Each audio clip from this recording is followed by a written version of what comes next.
Now, after the events that happened with Stonewall Jackson, as I was mentioned before, Jeb Stuart, the cavalry commander, took command of the 2nd Corps.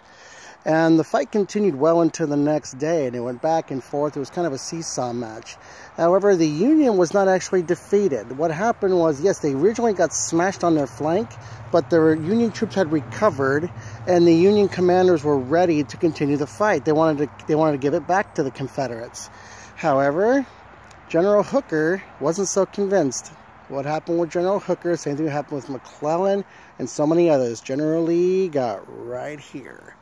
And he'd lost the fight. Fighting Joe Hooker had lost the fight. And so he had ordered a full retreat across the Rappahannock River. And his subordinates, Hancock, other commanders were like, "Sir, we should not be retreating. We could still win this." And he had lost the fight. "No, it's done. It's over. We're going home."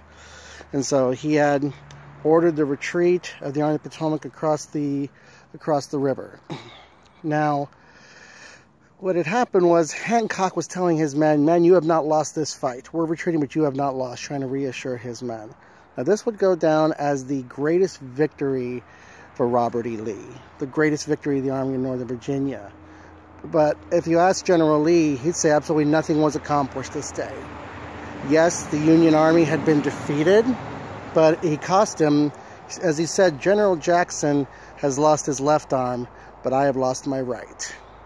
And also, his main objective upon taking command of the Army of Northern Virginia was to destroy the Army of the Potomac.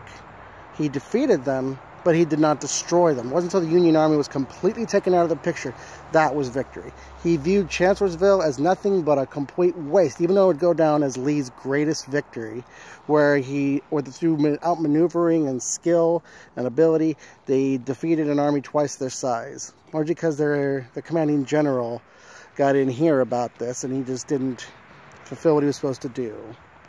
So it'd be on the heels of this that Robert E. Lee would say that nothing was accomplished, and that was that. There we go.